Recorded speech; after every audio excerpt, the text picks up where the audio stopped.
Hi friends, എല്ലാവർക്കും ഹരിശ്രീ ക്ലാസ്സസിലേക്ക് സ്വാഗതം. അപ്പോൾ ഈ ചാനൽ നിങ്ങൾ ആദ്യമായിട്ടാണ് കാണുന്നതെങ്കിൽ തീർച്ചയായും സബ്സ്ക്രൈബ് ചെയ്യാനും ലൈക്ക് ചെയ്യാനും ഒപ്പം ഷെയർ ചെയ്യാനും നിങ്ങൾക്ക് എന്തെങ്കിലും കമൻ്റ് ഉണ്ടെങ്കിൽ അത് തീർച്ചയായും രേഖപ്പെടുത്താനും മറക്കരുത്.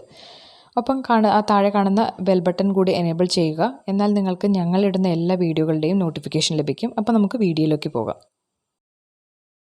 നമ്മളിന്ന് ഡിസ്കസ് ചെയ്യാൻ പോകുന്ന ടോപ്പിക്ക് ക്ലാസ് 6-ലത്തെ യൂണിറ്റ് 3 ഗ്ലിംസസ് ഓഫ് നേച്ചർ, അതിലത്തെ the rightful inheritors of the earth, written by Vaikom Muhammad Basheer. ഭൂമിയുടെ യഥാർത്ഥ അവകാശികൾ, അതാണ് അതിൻ്റെ മലയാള പരിഭാഷ. Vaikom Muhammad Basheer 1900 to 1994 was a Malayalam fiction writer. He was a humanist, freedom fighter, novelist and short story writer. He was noted for his down-to-earth style of writing that made him equally popular among literary critics as well as the common man. This extract is taken from the translation of the story Bhumiyude Avagashikal. He was awarded the Padma Shri in 1982. He is fondly known as Bepur Sultan. The rightful inheritors of the earth. ഭൂമിയുടെ യഥാർത്ഥ അവകാശികൾ. Most of us think that we are the sole owners of the earth. Are we right? All living things have equal right to hit this earth. Vaikam Muhammad Bashir, in his famous story, reminds us the need of man's peaceful coexistence with all other living things on the earth. So let's move on to the chapter. The rightful inheritors of the earth. When I became the owner of a tiny piece of this wide earth, I felt very happy. It was a 2-acre plot with coconut palms and an old house where we could live. Those were the days when the price of coconut was going up, and I was in high spirits at the thought of the palms laden with coconuts. But then came the trespassers. They did not care about the fence we had put up at the boundary. Moreover, they did not seem to be at all afraid of my watchdog Shan. They did not seem to care for anyone in the world, not even the government. The first arrivals were birds and butterflies, a wide variety of birds and so many butterflies perched on the boughs. The birds chirped on and on. The butterflies fluttered around in the courtyard, flashing their colors in the sunlight. Then came the crows. Their raucous cawing was unbearable than the racket of other birds, but the worst was that they missed no chance to swoop down on our hens and chicks. ഈ ലോകത്തിൽ അവർ ആരെയും പരിഗണിക്കുന്നതായി തോന്നിയില്ല, സർക്കാരിനെ പോലും. ആദ്യം വന്നവർ പക്ഷികളും ചിത്രശലഭങ്ങളുമായിരുന്നു. വ്യത്യസ്ത ഇനത്തിൽപ്പെട്ട പക്ഷികളും ധാരാളം ചിത്രശലഭങ്ങളും. മരക്കൊമ്പുകളിൽ കുത്തിയിരുന്ന പക്ഷികൾ തുടർച്ചയായി ചിലച്ചുകൊണ്ടിരുന്നു.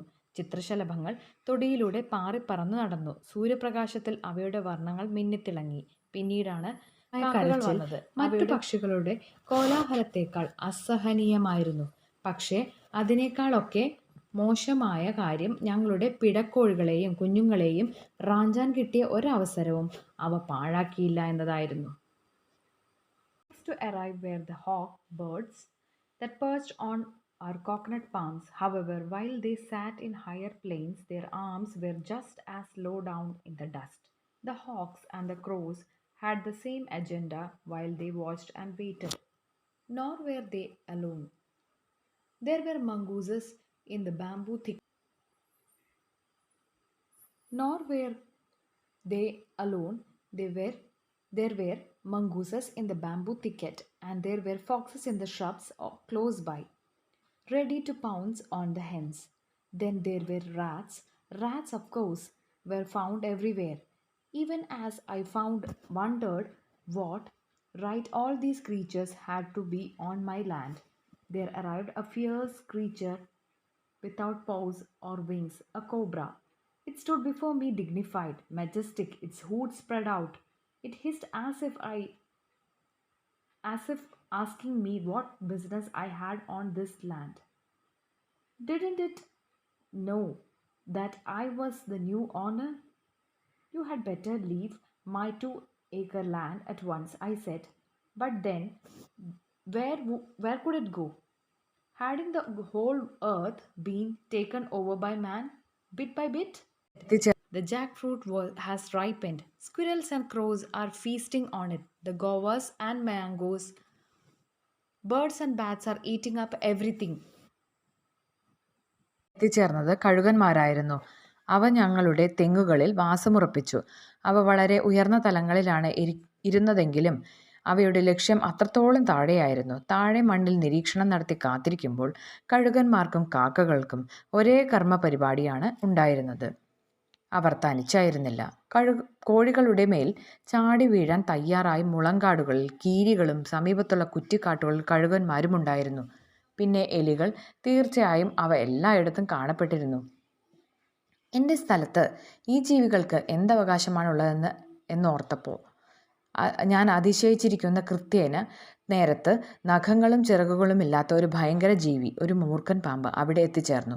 തൻ്റെ ഫണം വിടർത്തി അന്തസ്സോടെ രാജകീയമായി അത് എൻ്റെ മുൻപിൽ നിന്നു. ഈ സ്ഥലത്ത് എനിക്കെന്താ കാര്യം എന്നെന്നോട് ചോദിക്കുന്നത് പോലെ അത് ചീറ്റി. ഞാൻ പുതിയ ഉടമസ്ഥനാണെന്ന് അതിന് അറിഞ്ഞുകൂടായിരുന്നോ? എൻ്റെ 2 ഏക്കർ ഭൂമിയിൽ നിന്ന് ഉടനെ വിട്ടുപോകുകയാണ് നിനക്ക് നല്ലത്, ഞാൻ പറഞ്ഞു. പക്ഷെ അതെവിടെ പോകും? കുറേശ്ശെയായി ഈ ഭൂമി മുഴുവൻ മനുഷ്യർ കൈയടക്കി കഴിഞ്ഞില്ലേ? എൻ്റെ ഭാര്യ പറഞ്ഞു. ചക്ക വിളഞ്ഞിരിക്കുന്നു. അണ്ണാനും കാക്കകളും അതിൽ വിരുന്നുണ്ണുകയാണ്. പേരയ്ക്കയും മാങ്ങയും പക്ഷികളും വവ്വാലുകളും എല്ലാം തിന്നൊടുക്കുകയാണ്.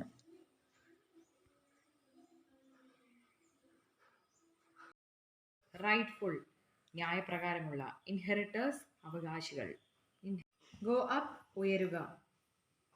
ട്രെസ്പാസർ, അതിക്രമിച്ച് കയറുന്നവർ. ബോ, ശാഖ. പെർച്ച്, ചേക്കേറുക. ചിർ, ചിലയ്ക്കുക. ഫ്ലട്ടർ, ചിറകടിക്കുക. റോക്കസ്, പരുഷമായ. കോവിങ്, കാക്കയുടെ കരച്ചിൽ. അൺബെയറബിൾ, സഹിക്കാൻ കഴിയാത്ത. റാക്കറ്റ്, ഒച്ചപ്പാട്. സ്വൂപ്പ്, റാഞ്ചുക. മംഗൂസ്, കീരി. ഹോക്ക്, കഴുകൻ. ഷ്രബ്, കുറ്റിച്ചെടി. പൗൺസ്, ചാടി വീഴുക.